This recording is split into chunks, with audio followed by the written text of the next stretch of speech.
Buenas noches. ¿Se oye bien? ¿Sí? Sí, ¿se oye bien? ¿Lo mío también? Bueno, vale. Bueno, para Rodrigo y para mí no hubo ninguna duda cuando nos invitaron desde el Festival de la Risa de Bilbao, que era el marco más adecuado para hablar de Roberto Bolaño. La verdad es que de Roberto Bolaño se dice muchas cosas, pero no se dice lo suficientemente, no se enfatiza lo suficientemente el peso que tiene la risa y en general el humor en su obra. Por eso nos parece el marco ideal para reivindicarlo, porque a lo mejor sus dos grandes novelas y su propia tendencia, su propio sentido de la literatura como algo grave, oculta que casi toda su actitud, su pública era básicamente humorística. En el vídeo que acabamos de ver, solo dos fotogramas. Ahí se veía a Roberto riendo, porque la verdad es que Roberto tenía una risa breve, corta, sardónica. Era raro verlo reírse a carcajadas, aunque lo hacía de vez en cuando, pero su risa estaba siempre como una especie de zumba por debajo de todo lo que decía. ¿Tú se deberías describir la risa de Roberto? A mí me hace acordar un poco a la risa de las películas de cine negro de la edad dorada de Hollywood. O sea, la risa que antecedía el disparo, ¿no? Siempre era como una pequeña risa y después disparo a quemarropa, ¿no? Se ría de todo, básicamente. Era una risa corta y sesgada. Pues vamos a tratar de eso, de hacer evidente eso. Y para eso empezaremos con una especie de encuadre general. El último artículo que manda Bolaño el mismo año de su muerte, en enero del 2003, lo envía al periódico en el que colaboraba regularmente, que era Las Últimas Noticias, con una columna más o menos quincenal. Es un artículo, precisamente, tiene gracia, porque no ha sido preparando esto como hemos caído en ello, que se titula precisamente El humor en el rellano. Es un artículo sobre el humor en la literatura latinoamericana, donde Bolaño empieza diciendo: Cortázar se quejaba de la carencia de una literatura erótica en el ámbito latinoamericano. Con la misma razón hubiera podido quejarse de la ausencia de una literatura humorística. Rápidamente Bolaño hace un repaso de la ausencia de humor en la tradición latinoamericana y acaba diciendo: en el siglo XX, cuando el humor tímidamente se instala en nuestra literatura... No, perdón. Es en el siglo XX cuando el humor tímidamente se instala en nuestra literatura. Por supuesto, los practicantes son una minoría. La mayoría hace poesía lírica o épica o se refocila imaginando al superhombre o al líder obrero ejemplar o deshojando las florecillas. Pero, dice, los que se ríen, y su risa en no pocas ocasiones es amarga, son contados con los dedos. Borges y Bioy, sin ningún género de dudas. Escriben los mejores libros humorísticos bajo el disfraz de Gusto Dostoevsky. Sí, a mí cuando uno ha tenido primero la inmensa suerte y la alegría y enseguida la tristeza de conocer a un grande y ese grande se muere, esa persona que se muere tiene una especie de vida posterior o de vida muerta o de vida zombie o de vida en trance, como se la quiera llamar, que es la que le va adjudicando uno, ¿no? Ese fantasma. O sea, puede que los fantasmas no existan, pero yo creo que sí existen y que son un invento de los vivos, ¿no? Una sobrevida que uno les va dando, ¿no? Y a mí varias veces, no digo que todos los días, pero sí varias veces al mes y muchas al año me descubro pensando que lástima que no esté Roberto para reírse de esto, ¿no? Nunca es para disfrutar de esto o para criticar esto, o para insultar esto, o para bofetear a esto, o para decirle piltrafilla, era su dócil insulto favorito. Y una de las ocasiones en la que más me ocurrió lamentar y extrañar esa ausencia fue cuando salió este libro, creo que es uno de los grandes libros de la literatura en español del fin de milenio, curiosamente incomprendido por muchísimos escritores e intelectuales argentinos que yo admiro, y con el que se hubiera reído muchísimo. Yo me reí sin parar, que es el Borges de Bioy Casares, ¿no? Es una crónica, un diario a lo largo de los años de más de 1000 páginas, donde Bioy, con una especie de amor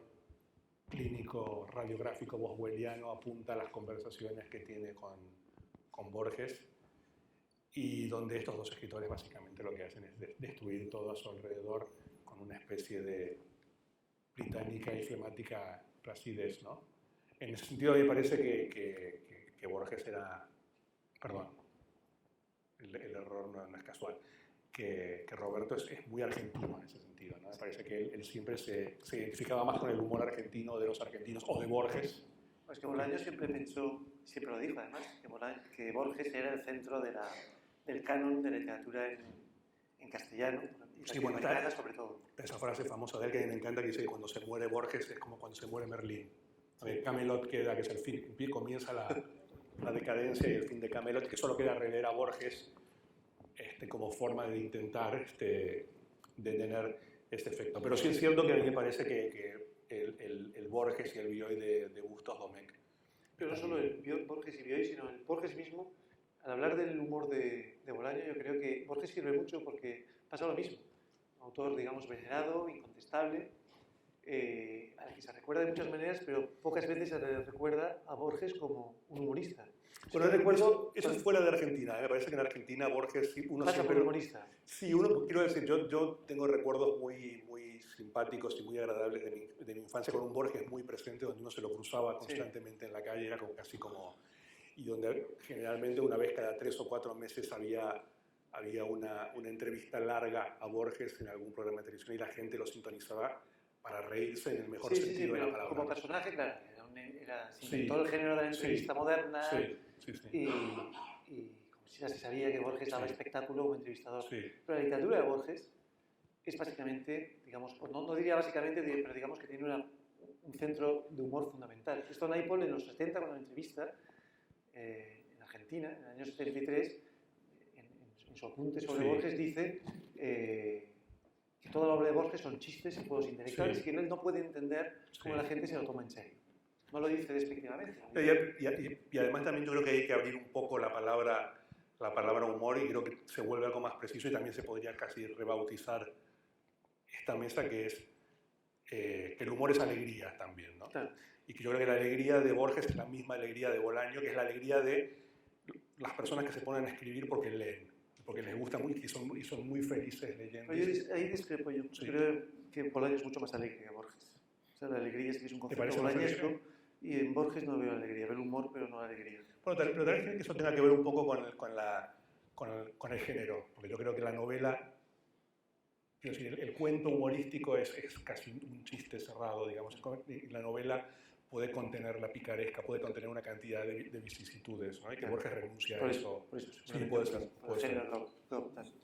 Sí. En cualquier caso, preguntándome por qué no se enfatiza suficientemente el humor en Bolaño, yo creo que te lo comentaba antes, que tiene que ver con el hecho de que en Bolaño está muy presente algo que en principio no se asocia al humor, que es la muerte. Sí, bueno, morir joven ya te da una cuota de tragedia. Pero yo recuerdo una frase en un prólogo que escribió sobre Mark Twain, acaba con estas palabras. El prólogo es del 99, 4 años antes de su muerte. Dice: Twain siempre estuvo listo para morir. Solo así se entiende su humor. Sí. Yo creo que esto es una frase en la que él poco menos estaría dando la clave de su humor. Estuvo siempre listo para morir, y su humor, que por eso a lo mejor es difícil verlo, es un humor que es el humor que está un poco más allá de la muerte. Es un humor trágico, pero es un humor de la humanidad vista desde el otro lado de la muerte. Pero lo que hablábamos un poco, yo a Roberto lo conocí en 1999, recién, o sea, 4 años antes de que muriera, poco tiempo antes. Tú lo conociste antes, pero ya sobre Roberto pendía una especie de no de espada de Damocles, que a mí es una imagen que no me gusta, pero sí como un péndulo, el péndulo afilado que va, ¿no?, moviéndose así, cayendo. Y Roberto era como muy consciente de eso, te hacía muy consciente de eso a ti también. A veces, de una manera, generaba una especie de cierta incomodidad, porque como te lo contaba, tenía una especie de cierto aire tragicómico, y tú no sabías si reírte y tenías miedo de reírte. Pero tú te creíste que se iba a morir. Yo por lo menos no. Yo una noche me creí que se iba a morir. Tuve una experiencia una vez que pensé que se moría. Bueno, no sé, lo cuento luego en todo caso, pero quiero decir, hubo una noche que con un amigo, con Alfredo Garófano, también lo conoces, había ido del anagrama y se había sentido mal, y entonces lo llevamos en auto a Blanes.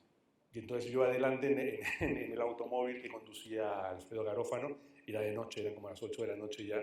Me acuerdo que era el 2001, acababan de caer las torres estas del World Trade Center, y estábamos escuchando el nuevo disco de Bob Dylan que acababa de salir, Love and Theft, y Roberto iba como tirado en el asiento de atrás, y de tanto en tanto emitía como notas, como quejidos, y decía, ¿y si me muero aquí? ¿Y si me muero en el automóvil? ¿Ustedes qué hacen conmigo ahora? O sea, y decía cosas como, son tan canallas que estoy seguro que se estacionan en un costado y arrojan mi cadáver y se vuelven a Barcelona. Y entonces nosotros nos reíamos, jaja, juju, y de repente hacíamos bromas, y de vuelta, y de repente notamos que él ya no nos contestaba. Y seguíamos haciendo bromas y no nos contestaba, entonces me parecía como una cosa de comedia, porque íbamos los dos adelante y nos empezábamos a mirar, tipo, tenemos que ver atrás a ver qué pasó con este hombre. Y yo de repente me doy vuelta así, digo, Roberto, y me dice, te asustaste, ¿eh? Me decía, asustado. Pero tenía esta especie de juego y yo ahí pensé, realmente tal vez, y después, muy poco antes de morir, fuimos a un café a la vuelta de casa, también con Alfredo, curiosamente, y él empezó a lanzar como una especie de discurso rarísimo, donde decía que él se iba a morir antes de ver la época en que los los cerebros iban a poder sacarse de cuerpos enfermos e insertarse en cuerpos mecánicos.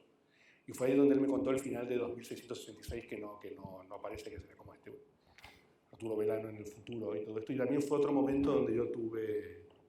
Pero después nunca más. Incluso yo lo vi hasta 2 días antes de que cayera en coma el internado, y jamás pensé que podía ocurrir eso. Pero con relación a lo que decías al principio y veníamos diciendo, hoy lo que sí había en Roberto, que se veía claramente, era esto que los samuráis llaman el bushido, ¿no? Que es que antes de salir a pelear, los grandes samuráis ya se consideran y se dan por muertos para poder ofrecer batalla y pelear de la mejor manera posible. O sea, que la muerte no sea una preocupación y un fin. O sea, que la muerte esté antes, y ellos ya son como entidades.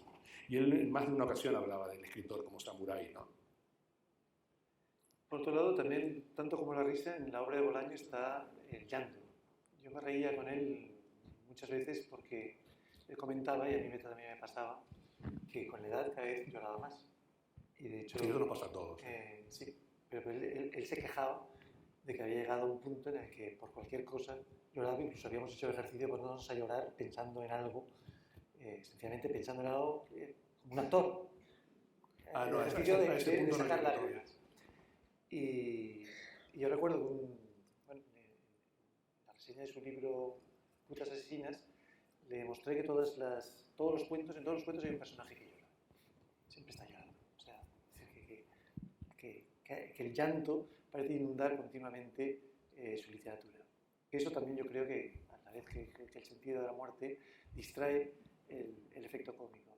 Y para esta charla se me ocurrió, como tengo digitalizados los textos de los detectives y de 2666, se me ocurrió poner la palabra risa en los textos para saber cuántas salidas tenía. Mira, la verdad es que casi todos los personajes la presencia de la risa en los cuentos y novelas de Bolaño es algo realmente asombroso.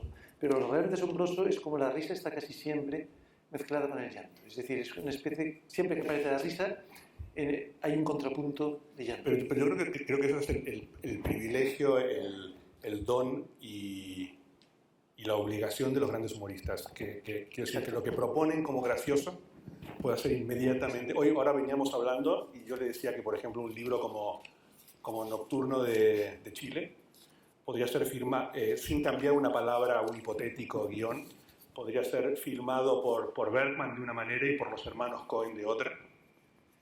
Y en una te reirías y en la otra llorarías o sufrirías sin cambiar una sola coma, ¿no? Y me parece que eso es lo que hace a un gran humorista. También me parece que está presente en 2 escritores, en uno que él admiraba muy claramente, que es Philip Dick, ¿no? Un escritor de género de ciencia ficción, y en otro del que no hablaba mucho, pero que tú a mí me lo hiciste ver de una manera muy, muy clara, que es Kurt Vonnegut, ¿no? Que es otro escritor que hace humor desde la desesperanza absoluta y ya desde la idea de que el ser humano es un ser básicamente lamentable, ¿no? Que no tiene redención. La que pasa por ser la última entrevista de Bolaño, ¿cómo se llama la entrevistadora? Mónica Marstein. Mónica Marstein le pregunta, ¿creyó en algún momento, esto se supone que fue una entrevista hecha por correo electrónico, se supone que un mes antes de que muriera Bolaño, le pregunta, ¿creyó en algún momento que se estaba volviendo loco? Bolaño, sí, pero siempre me salvó el sentido del humor. Me contaba historias que me volvían loco de risa, o recordaba situaciones que hacían que me tirara al suelo a reírme. ¿Qué cosas lo hacen reír a mandíbula batiente? Las desgracias propias y ajenas. ¿Qué cosas lo hacen llorar? Lo mismo, las desgracias propias y ajenas. Sí, creo que esa es la clave de los grandes humoristas siempre, ¿no? Incluso Kafka, por ejemplo, que tal vez es el ejemplo más paradigmático de eso, ¿no? Depende del humor que tú estés, puedes leer la metamorfosis de una manera o de otra, ¿no? ¿Y de qué se reía Bolaño? ¿Qué queremos pensar de qué se reía sobre todo? Yo decía antes que yo creo que se reía sobre todo del tema... Bolaño se reía sobre todo de la literatura, que era de lo que lo ocupaba más. Sí. Pero dentro de la literatura... Se reía de los escritores, se reía de los escritores, sí. Y se reía de la pretensión de los escritores de ser inmortales, o sea, de ser recordados. Se reía sobre todo de la posteridad. Sí, bueno, en un email que una vez me mandó, él me decía que le causaba una especie de furia, mezcla de furia y de ternura, que se traducía en una necesidad primero de abofetear a esa persona y luego como cubrirla con una manta y ampararla, que le daban le despertaban una especie de ternura graciosa a todos los aspirantes a grandes novelistas latinoamericanos, ¿no? Generalmente producía la idea de la posteridad o de la búsqueda de la posteridad en la vida le parecía algo graciosísimo. Cerca de ese correo, los recuerdos, lo citaste en tu prólogo Los Cuentos, en una entrevista él dice: el espectáculo de la literatura es la risa. Yo me parto asistiendo a sus canalladas y miserias. Es como ir a ver una sesión de teatro del absurdo. Una de las cosas que más me divierte es que la gran mayoría de los escritores, en un alarde de inocencia absoluta, todavía creen en la posteridad, cuando los científicos están hartos de decirnos que el universo tiene los días contados, que estamos abocados a una implosión o congelación. ¿De qué posteridad estamos hablando, pues? Esto es... Bueno, y también tiene esta otra cosa donde él decía que cuando él caía en la tentación de pensar en alguna especie de reflejo suyo lanzado al futuro, preservado por alguna academia o por fans o por... Decía que inmediatamente que el ejercicio que él hacía era pensar en la destrucción absoluta del universo y que en esa destrucción absoluta del universo iba a desaparecer Shakespeare. Que si desaparecía Shakespeare a él no le quedaba más que inclinar la cabeza con una especie de humildad y de reírse, ¿no? De decir, ¿cómo nos podemos estar preocupando en el futuro de este modo, ¿no?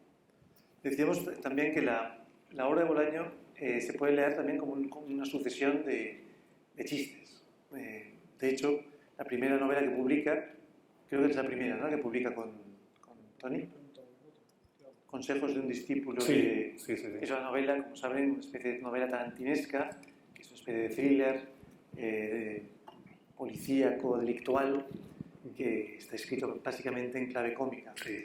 Pero sobre todo ya cuando entramos en los 90 en la secuencia de libros que conducen a Bolaño a la fama, el primer libro es una broma explícita, aparte una broma acreditada por una tradición de bromas, sí. Empezando por la Historia Universal de Infamia Borges, que es la historia de la literatura nazi en América. Sí, es uno de los libros más graciosos de los últimos tiempos, ¿no? Pues y volviendo al principio, es un libro increíblemente argentino, ¿no? Por lo que dices, dentro de lo que puede ser la literatura latinoamericana. Sí. Es un libro que... Pero argentino, porque está Borges, está Wilcock, sí. Pero también está Alfonso Reyes, está Shaw. Sí, también es verdad. Pero la cuestión es que él va armando, es decir, yo creo que en la percepción actual de Bolaño, el impacto que tiene 2766, que es un impacto definitivo, y sobre todo el tono fúnebre que tiene la parte principal de esa novela, que es una especie de obituario de crímenes, ¿no? Evidentemente trágicos y tratados con un humor, si existe, muy sordo. Sí. yo creo que ha creado, más su muerte temprana, más tantos aspectos, ha creado esta sensación de autor trágico, Sí. cuando en realidad todo el camino que conduce a 2666, que es un camino muy, muy programado, está lleno de chistes y de bromas. Sí, Tú recordabas lo de los detectives. Sí, sí. Pero bueno, los detectives básicamente es esto, ¿no? Es una especie de reírse del oficio, ¿no? Lo que decías antes del escritor como animal gracioso. Es una cosa que sí me parece que hay una tradición muy, bueno, está en el Quijote ya, ¿no? Reírse del escritor o del lector como algo gracioso y que después muy pocos se atreven, me parece, ¿no? Los escritores generalmente se cuidan un poco a la hora de reírse de otros escritores o de reírse de los lectores porque nunca se sabe qué puede llegar a ocurrir o qué puede llegar a salir mal en ese sentido, ¿no? De todas maneras, a mí lo que 2666, que se la supone como una obra cósmica, cosmogónica, trágica, a mí lo que me sorprende es la cantidad de veces que me he reído leyéndolo, ¿no? Y está en la primera parte, ¿no? La parte de los críticos, ¿no? La parte de los críticos, yo creo que si tú me dices cuál es la parte en la que yo me reí más con Bolaños, este momento en el taxi en Londres, donde los tres críticos empiezan a golpear inesperadamente a un taxista pakistaní que los desprecia como críticos, ¿no? El taxista pakistaní va escuchando las conversaciones y de repente se da vuelta y dice: me están diciendo taradeces ustedes, y ellos no dudan como académicos en molerlo a golpes, bajarlo del taxi. Sí, pero como escena graciosa es una escena realmente bestia. Es completamente... Nos deja a todos traumatizados. Sí, es completamente bestia, realmente sí. Al final de este instante, él habla de... Bueno, el personaje de este instante, lo recordarán quienes lo hayan leído, es Carlos Bieder, que escribe un artículo del cual en la novela se dice: habla sobre el humor, sobre el sentido del ridículo, sobre los chistes cruentos e incruentos de la literatura, todos atroces, sobre el grotesco privado y público, sobre lo risible, sobre la demencia, sobre la desmesura inútil. Y lo hace con el convencimiento de que nadie, absolutamente nadie, puede dirigirse en juez de esa literatura menor que nace en la mofa, que se desarrolla en la mofa y que muere en la mofa. Sí. Eso parece, yo creo que es la clave de la poética de Roberto, ¿no? O sea, la risa que le produce, él que se pasó como escritor luchando contra la muerte y creando una obra que uno diría que la creaba para, precisamente en contra de la muerte, como es de 2666, que la escribe no con la certeza, pero sí con la sospecha de que puede morir antes de terminarla, con un proyecto demencial para alguien que está, digamos, más o menos condenado a muerte, o por lo menos que está tocado por esta posibilidad. Sí. Que alguien que se mete en un compromiso así, en una obra, digamos, con aspiraciones a la totalidad, que le produjera tanta risa la pretensión de permanencia y de posteridad y de mortalidad. Sí, porque además quiero decir, esto es curioso, ¿no? Porque en ninguna de estas conversaciones fúnebres que uno tenía con él ocasionalmente, jamás salía el tema de la posteridad. Él nunca decía: cuando yo me muera, ustedes, algo de lo que no se reía. Sin embargo, se reía constantemente de cosas completamente absurdas y vulgares y puntuales y a veces a mí incomprensibles, ¿no? Yo una de las cosas más incómodas de la posteridad de Roberto en lo que hace a mi persona es que muchas veces a mí la gente me pregunta: bueno, ¿y de qué hablaban? ¿Y qué opinaba de tal autor y tal otro autor? Y yo tengo que decir que el grueso de mis conversaciones con Roberto pasaban por Gran Hermano. No. Quiero decir, Roberto tenía una cosa que era que llamaba a la 1 de la mañana. A mí me pasaba eso. No, y además me pasó, por ejemplo, de ver estos programas maratónicos de Gran Hermano, que eran la primera y la segunda temporada, que era cuando Gran Hermano era bueno también, no nos engañemos. Y de verlo con el auricular del teléfono pegado, de estar viéndolo a los dos, ¿no? Y él me decía a veces, me decía: miren, si grabáramos esto, lo desgrabáramos, hiciéramos un libro. Me decía: ¿qué Beckett? Me decía: ¿qué es que Esperando a Godot en comparación con esto? Pero es una tontería absoluta, ¿no?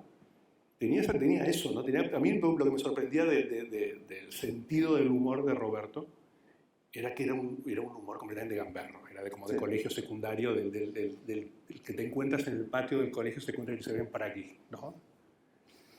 Y tenía como obsesiones ridículas, ¿no? Por ejemplo, en un momento se obsesionó con una académica crítica argentina a la que no había conocido jamás en su vida, Sí, ¿no? que yo sí conocía, no puedo decirlo aquí. Ah, Por lo te lo digo. no, dilo aquí. Pero era una persona que yo la conocía mucho y que tenía una mujer que tiene una voz muy grave, así como una voz muy ronca, como tipo Lorin Bacall o algo por el estilo. Entonces él me llamaba como a las 3 de la mañana y me decía así, hola Rodrigo, o sea, porque nunca la había oído en su vida, con una voz finita. Decías, ¿qué tal? Soy yo que te estoy llamando desde Buenos Aires para decirme que tu libro es una mierda. ¿No? Una cosa así. Y yo decía, Roberto, no tiene esta voz. O sea, ya te dije mucho que tiene una voz grave, o sea, que no, es imposible creerse en eso. Esta broma era recurrente. Sí, pero Rodrigo, ¿qué me decís? Es increíble, ¿no? Quiero decir, a veces era eso lo increíble, ¿no? Un grado de humor sofisticadísimo en sus libros y un humor completamente... pero absurdo, ¿no? Bueno, estoy siendo piadoso, estoy siendo absurdo. En la vida real, ¿no? Nosotros no hemos podido ver el documental que se ha emitido antes, no sé cuántos de ustedes lo han visto, pero la verdad es que para conocer la risa de Bolaño, a lo mejor, no sé hasta qué punto habían fragmentos en este documental, lo mejor es las entrevistas. Es decir, Bolaño en las entrevistas se nota todo lo que dice, o casi todo lo que dice, excepto momentos que se pone grave, lo está diciendo con una sonrisita de conejo, en la que se está a punto de petarse, aunque en realidad insisto en que carcajadas pocas. Era más bien una especie de sonrisa breve que en sordina atravesaba todo lo que decía. Pero lo que sí creo es que la imagen pública de Roberto se fue haciendo, en la medida que se consolidaba su fama, en la que solamente conoció 5 años, pero en la medida que se consolidaba su fama, iba perdiendo un poco el respeto o sencillamente la timidez de alguien que se enfrenta a un periodista, que se enfrenta a un entrevistador o se enfrenta, como nosotros ahora, a un público anónimo. Y la verdad es que bajo el magisterio de Nicanor Parra, las pocas conferencias que dio Roberto Bolaño, casi todas concentradas en los 2 últimos años de su vida, eran conferencias absolutamente gamberras. Así que este humor salvaje de Bolaño se va por las ramas y empieza casi a delirar. Quienes hayan leído los libros de cuentos de Bolaño, donde él, en los 2 últimos libros de cuentos, él los trufa ya con conferencias, pues recordaréis conferencias como Derivas de la Pisada, o sobre todo una conferencia como Literatura más enfermedad, igual enfermedad, una conferencia dada en Madrid frente a un colegio de médicos, donde empieza a improvisar chistes, más o menos en activo, empezando por el comienzo de esta conferencia, donde dice que el conferenciante está gravemente enfermo y no comparece. Pero entre estas conferencias, estos discursos insufribles, como se les ha llamado, de Roberto, hay uno que estaba destinado a uno de los últimos actos en los que estuvo presente Roberto Bolaño, y que por eso alcanzó mucha trascendencia, un acto en el que estuviste tú, que es el encuentro de escritores iberoamericanos. Sí, el último, porque a los 2 días fue ingresado ya. Y él ahí prepara, poco antes de salir para ese acto, prepara una conferencia que supongo que estaba en aquellos momentos urgido por muchas escrituras y finalmente pues desiste de leerla y lee en su lugar una que ya había leído en Barcelona y que es igual de bestia, una conferencia que también creo que está en el Gaucho Insufrible, que se llama Los mitos de Chulundú, o Chulut, como se pronuncia, y que se dedica pues, a cargarse a Pérez Reverte, a cargarse a Muñoz Molina, a cargarse a la madre de Cela, de todos. Y la verdad es que en un género cómico, gamberro y yo diría sobre todo suicida, que uno piensa cómo podría haber aguantado ese tono si, por ejemplo, se opera del hígado, sale bien la operación y le garantizan una vida pues, de 20 o 30 años más. Tal vez si lo hubieran operado del hígado hubiera salido bien, tal vez sería como Rafael, sería peor. O sea, yo soy más poderoso que nunca, hubiera salido como con superpoderes. Quiero decir, celebro tu cautela y tu ganas de pensar que hubiera salido como transfigurado y piadoso. Pero estaba la posibilidad de que hubiera salido con una ametralladora del quirófano directamente. En el texto que preparó para ese encuentro de escritores latinoamericanos, donde estaban, tú te acordarás, muchos de los que ahora suenan, ¿no? Neumann, Volpi creo que estaba. Estaba Volpi, estaba Edmundo Pasoldán, bueno, muchos. Bueno, un montón de los que ahora más o menos suenan. Él solo hizo 3 fragmentos de este discurso que voy a citar brevemente porque creo que es muy característico de su humor, de este humor gamberro y salvaje que tenía. Creo que da el tono. Yo, por lo menos, siempre que leo este pasaje, oigo la risa de Bolaño y el choteo de Bolaño. Él se pregunta delante, en un discurso pensado para dar así a un público de gente que viene a un congreso de literatura latinoamericana con presencia de, creo que eran 15, ¿no? Sí, 15 o 15 escritores. Y No, dice, Cabrera Infante también. ¿de dónde viene la nueva literatura latinoamericana? La respuesta es sencillísima. Viene del miedo. Viene del horrible y, en cierta forma, bastante comprensible miedo de trabajar en una oficina o vendiendo baratijas.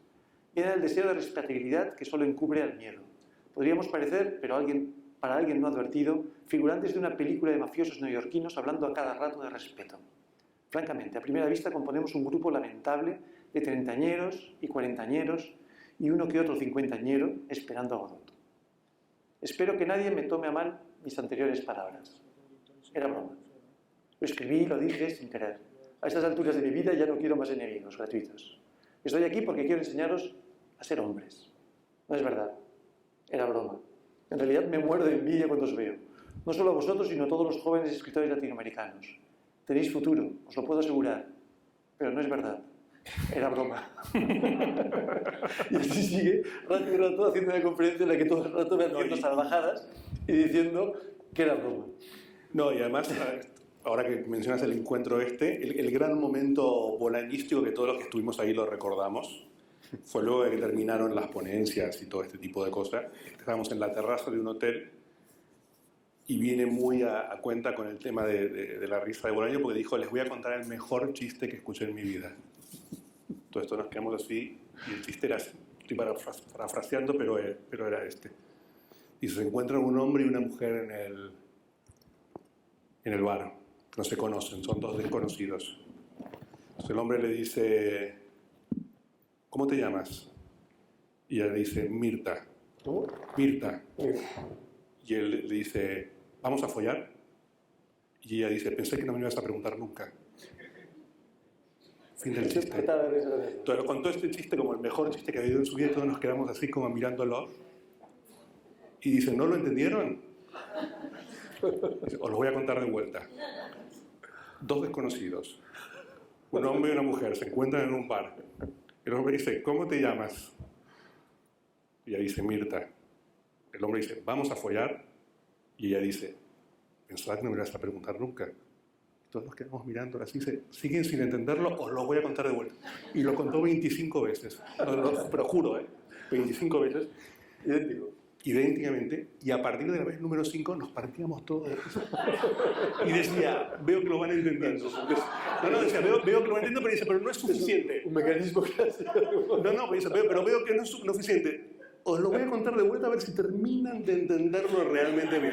Un hombre entra en un bar. Fue como alucinante. Al final teníamos que decirle, ya basta, por favor, y nos caían las lágrimas a todos.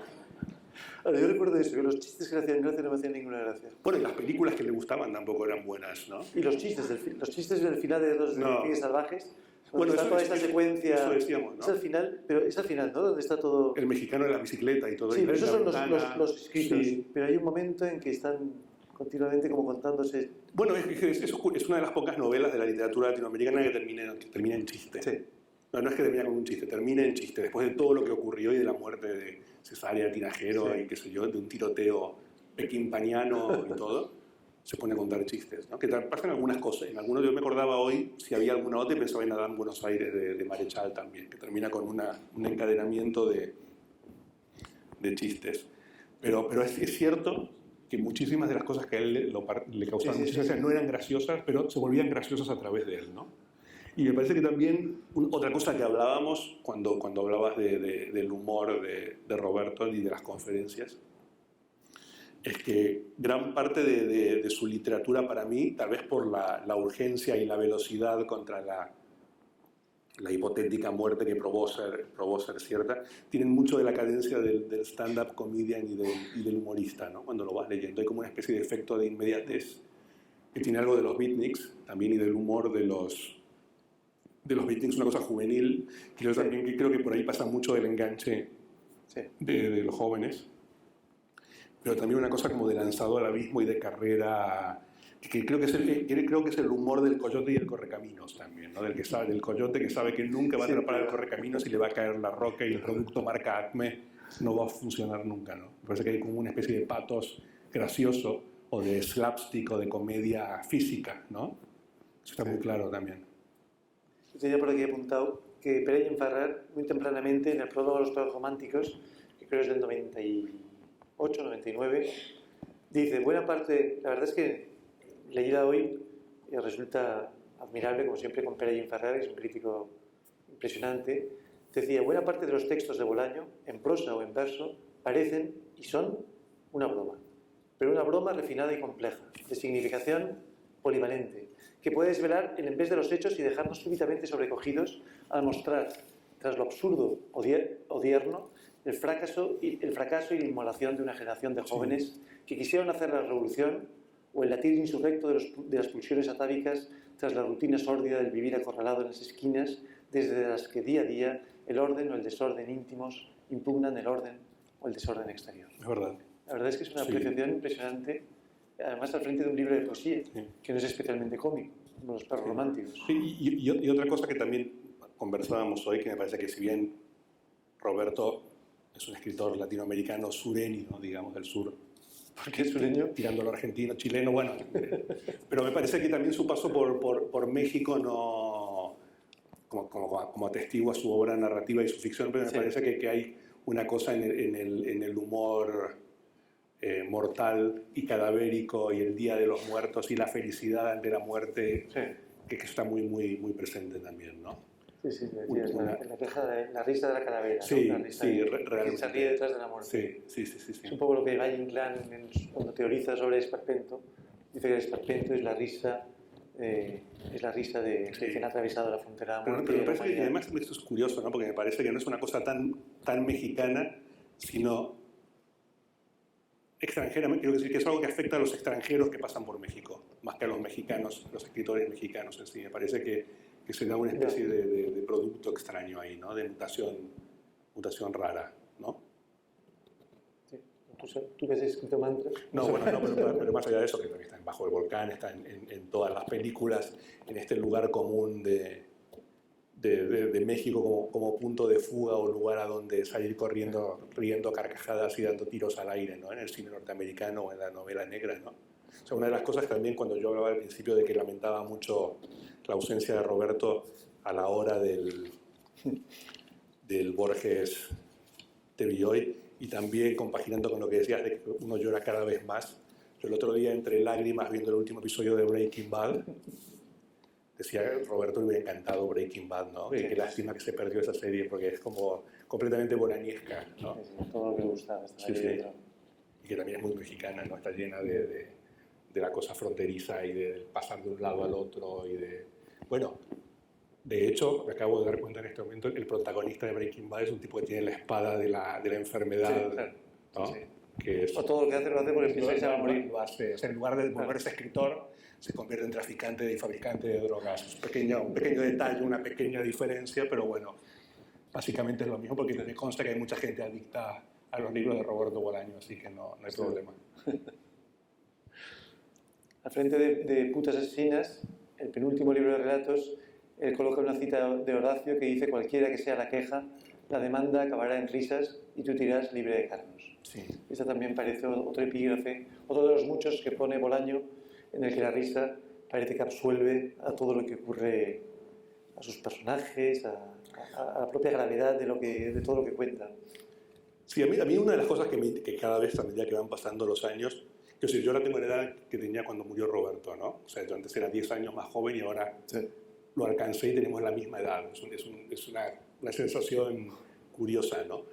Y a mí me sorprende, ¿no? Cómo lo llevaba Roberto el tema de la enfermedad y de la posibilidad de la muerte y todo esto, y cómo se reía de todo eso, ¿no? O sea, uno de los episodios que yo más he contado con Roberto gira justamente alrededor del tema de la risa y de la muerte. Una vez Roberto viene de visita a Barcelona, a casa. Yo lo dejo en el andén del tren que lo devuelve a Blanes, empieza a llover a cántaros, está lloviendo, pero a lo bestia. Y a la media hora suena el timbre de la puerta de mi casa, abro la puerta y está Roberto, pero cubierto, o sea, empapado, temblando, completamente pálido. Y me dice, Rodrigo, he matado a una persona. Entonces digo, pero Roberto, o sea, ¿qué me estás diciendo? Me dice, no, estaba en el andén del tren a Blanes y me atacaron unos puntos. Ah, porque además yo le había pagado un dinero que habíamos hecho por un artículo sobre Philip Dick para Letras Libres. Y me querían robar el dinero. Y me decía, y no era que el dinero era tanto. Claro, claro, me parecía tan... Pero era muy importante porque era un dinero que nos habíamos ganado juntos. Y yo no quería resignar ese dinero. Entonces él sacó una navaja, forcejeamos, empezamos a luchar. Yo se la quité, se la clavé y cayó en las vías y estaba muerto. Yo estaba pasmado. Decía, Roberto, ¿pero qué me dices? ¿Y tú creías eso? Yo me lo creí absolutamente, sin dudarlo, sin dudarlo. Me dice, hazme un té, por favor, hazme un té que me desmayo. O sea, que he matado a una persona y ¿cómo voy a ver a mi hijo a los ojos? Lautarito, ¿cómo lo voy a ver? No sé. Entonces yo, temblando inmediatamente también, voy a la cocina y me pongo a hacerle un té y le digo, bueno, Roberto, y me dice, ¿qué hacemos, Rodrigo? ¿Qué hacemos ahora? Y le digo, mira, bueno, te acompaño, vamos a la policía y hacemos, fue en defensa propia y no sé, te conviene entregarte rápidamente y acabar con esto. Entonces a mí me dice, ¡ja! ¡Qué bonito! Un escritor argentino entregando a un escritor chileno. Qué bien, me dice, qué bien que va a quedar eso, ¿eh? Qué bonito, Rodrigo, qué bien. Yo digo, bueno, es que Roberto, pero es que no sé qué hacer. Le digo, entonces, le digo que, mira, o sea, te doy, o sea, tómate un avión y vete de España. Y me dicen, o sea, que la otra solución que tienes es que yo deje a mi familia, deje a mi hijo, y que me convierta en un prófugo justo en este momento donde mi carrera empieza a despegar, más o menos, que yo desaparezca. Claro, te conviene a ti, te conviene que yo desaparezca, ¿no? O sea, es que Roberto, no sé qué hacer, has matado a una persona, no sé qué hacer. De repente me dice, Rodrigo, pero si yo no puedo matar ni a una mosca, o sea, ¿cómo te lo has creído? Entonces yo me quedo pasmado y le digo, Roberto, lo que yo no puedo creer es que tú vengas, o sea, yo te dejé tomando el tren a tu casa, que se te haya ocurrido este chiste, bajo la lluvia vengas hasta mi casa. ¿Y por qué no volvería a contarte esto? No había ninguna explicación. O sea, se le ocurrió y dijo, bueno, entonces se quedó tomando un té en casa y después se fue. Era bastante, era así, ¿no? Era muy extraño eso. Yo intento recordar de las veces que me he reído con Bolaño mucho.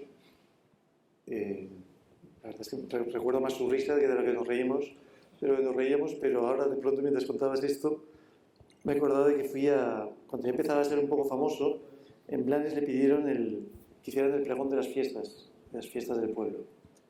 Y él en un día, por cierto, también de lluvia, que quedó completamente todo... Me parece que la lluvia lo vuelve un poco completamente todo quedó fastidiado, pero yo creo que aparte pienso que lo grabé en vídeo eso, lo debe tener por algún lado.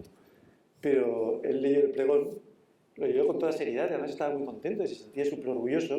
Y en ese pregón que está recogido, no exactamente como lo leyó, sino unos apuntes que encontramos cuando murió, en ese pregón se puso a recordar, claro, cuando él llegó a Blanes, que era 15 años antes o 20, no sé cuántos, y que todos sus amigos eran pues los yonkis del pueblo, la purria del pueblo, lo peor del pueblo. Y entonces él, de buena voluntad, pues como rinde un homenaje a su juventud, al principio de su estancia en Blanes, y rinde un homenaje a sus amigos. Y empieza diciendo, más o menos, pero os juro que a mí me sonó mucho más fuerte, decía, los primeros amigos que tuve en Blanes eran casi todos drogadictos. Esto suena fuerte, pero es verdad. Hoy la mayoría están muertos. Algunos murieron de sobredosis, otros de sida. Cuando yo los conocí eran muchos de esos jóvenes y guapos. Y se puso realmente como de lo que era el pregón, como la mitad del pregón larga, fue una especie de evocación leal y romántica, como era Bolaño, de esos amigos muertos. Claro, yo luego cuando terminamos y le comentó qué tal ha estado, yo un poco bromeando le decía la cara de consternación de las autoridades, cuando en unas fiestas del pueblo se pone a recordar a los drogadictos, a los que han muerto de sida, a los yonkis, a los delincuentes, porque era realmente como una especie de retrato de todo lo que las autoridades de un pueblo a la hora de hacer las fiestas no quieren recordar. Y lo sorprendente es que él en ningún momento había caído en esta posibilidad. Es decir, él lo hizo como hacía su literatura, y la verdad es que se empezó a morir de risa ante la idea de lo que iban a pensar las autoridades, de lo que iban a pensar todos los presentes bajo la lluvia, escuchando la gran elegía de los yonkis del pueblo. Yeah. Fue realmente genial. Sí, y lo que lleva ya casi, porque me parece que se va a prender la luz roja en cualquier momento, para cerrar, porque hay otro acto después,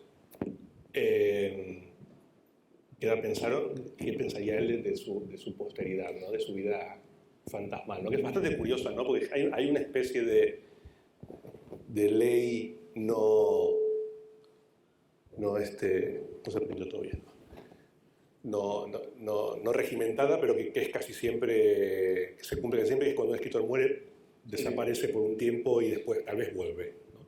El caso de Roberto fue todo lo contrario, ¿no? Bastó que muriese para que se disparase en todas direcciones, ¿no? Entonces siempre es una duda, ¿no? que uno tiene, ¿no? Y también es una cosa que a mí tampoco me gusta mucho, por eso tampoco me gusta mucho hablar demasiado sobre Roberto sin Roberto presente, ¿no? Te da una especie de sensación un poco extraña. ¿Qué pensaría él de todo esto, no? Yo tengo varias razones para estar aquí volviendo a hablar sobre Roberto después de bastante tiempo. Uno es la imitación de la risa de Bilbao, que son gente y amigos que me caen formidables, parecen personas increíbles de estar contigo. Y la otra, una cosa que me contabas tú, que me parece que ya empieza a ver como una especie de contrabolañismo, ¿no? Digamos que empieza a surgir la idea de que, bueno, Bolaño tampoco es tan bueno, que no exageremos, etcétera, etcétera, etcétera, etcétera, ¿no? Que también me parece interesante que ocurra. Pues yo creo que sí, es interesante. La verdad es que para un escritor que ocupa un puesto tan hegemónico... Pero a mí la unanimidad frente a Bolaño, si bien yo no tenía dudas sobre su calidad y su talento, en algún momento me incomodaba, porque mucha gente de la que hablaba excelencias y hablaba muy bien de Bolaño, no entendía muy bien cómo... Sí, lo que pasa es que uno esperaría digamos que la contestación a Bolaño, que es algo que uno esperaría, por ejemplo, de los jóvenes escritores, sí, que si tienen que debutar frente al padre al que se encuentran es a Bolaño, pero que se haga desde argumentos literarios, claro, pero no desde la displicencia. Uno de mis miedos, en tanto lector que creo entenderlo y haberlo, disfrutarlo, y amigo que lo conoció, es que a mí no me gustaría, por ejemplo, que con Bolaño pasase lo que pasó con Cortázar, ¿no? Que para muchos es como un escritor para la adolescencia, para la iniciación, para entrar en la literatura, para cierto romanticismo canino, digamos, por los perros románticos, o cierto detectivismo salvaje, y que entonces que sea una especie de etapa a superar. O sea, una etapa donde está la risa presente, pero que es la risa de la adolescencia, que es la risa pero esto te puede preocupar. Mira, en Chile, donde esa presencia es más incordiante y más, digamos, como más aplastante que todavía en España, ¿no? Donde los escritores españoles en general han solido ignorarlo a Bolaño, más que detestarlo. Pero es una ignorancia atronadora, quiero decir. Sí. Es muy evidente por qué se lo ignora. Bueno, por eso. Pero digamos que en Chile hay una generación que es la suya propia, lo que se llamó la nueva narrativa de los 90 en Chile, que era su generación, nació en los años 50, y hace muy poco uno de los más significados de los escritores chilenos de su generación, y es verdad que es uno de los que Bolaño, que era muy agresivo en la literatura chilena, agredió de un modo explícito, que es Gonzalo Contreras, muy conocido en Chile. Escribió un artículo, no escribió un artículo, hacía una entrevista muy larga con motivo de su última novela, y le preguntaban qué le parece que ha hecho Bolaño, si ha cambiado Bolaño en Chile, y entonces empezó una filípica, se notaba que tenía unas ganas enormes. Empezó una filípica contra Bolaño, diciendo que hacía una literatura apocalíptica, que su literatura era un sermón furioso, eso lo decía literalmente, y que sus seguidores no hacían más que replicar ese sermón furioso. Y acababa pronosticando, que era una cosa maravillosa, decía, yo le auguro a Bolaño lo mismo que a Melville, con Moby Dick, que acabará en el anaquel de la literatura juvenil. Claro, me decía, si los enemigos de Bolaño hacen este diagnóstico... Qué feo. Qué horrible terminar a la altura de Moby Dick. Dios mío. Pues es un poco esto, la verdad. Yo siempre que y sobre todo, da igual, siempre que se habla de Bolaño, y sobre todo en un acto como este, uno se tendría que quedar callado y prestar atención a ver si oye su risa, porque lo que sí es cierto es que se estaría descojonando de risa de su posteridad, de lo que se dice de él, de que estemos tú y yo hablando sobre él aquí. Sobre todo. Y sobre todo de que hablemos de su risa, ya sería el colmo. Sí. Por una de las cosas que uno de sus últimos proyectos era hacer una especie de antología, y ya para cerrar, porque se ha prendido la luz roja. Uno de sus últimos proyectos era hacer una especie de antología monstruosa. Creo que lo habló contigo y que además también te quería involucrar en ese tema, que era una especie de antología cosmogónica, monstruosa de la literatura latinoamericana, española, creo que iba a ser todo. Antología, ¿no? Que iba a estar como organizada como castrensemente, ¿no? Como con generales, coroneles, etcétera, etcétera, etcétera, etcétera.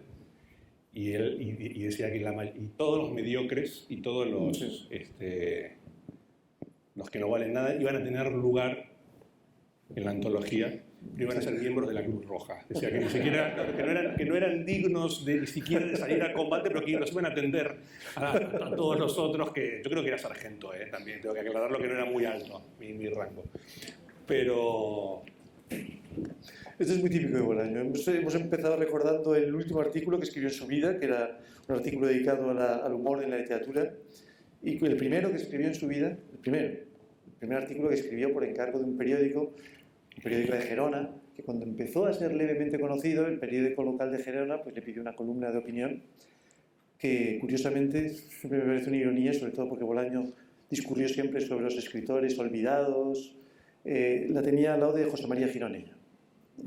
José María Gironella, que muchos de los que están aquí recordarán, escritor más popular, más superventas de España, que hoy completamente olvidado, y al lado Roberto Bolaño, en aquel momento completamente ignorado.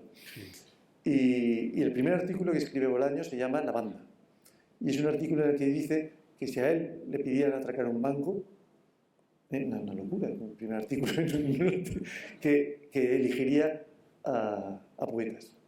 Es decir, creo que escogería unos cuantos poetas. Sí. Y se imagina una cosa completamente gangsteril de una banda de poetas. Siempre me ha parecido muy significativo de esta mentalidad que tenía Bolaños, que permaneció siempre muy ligado a la juventud en México, a su pasión como poeta vanguardista, contestatario, que boicoteaba los actos de la oficialidad cultural mexicana, de Octavio Paz, etcétera. Pero siempre esta idea de o conmigo o contra mí.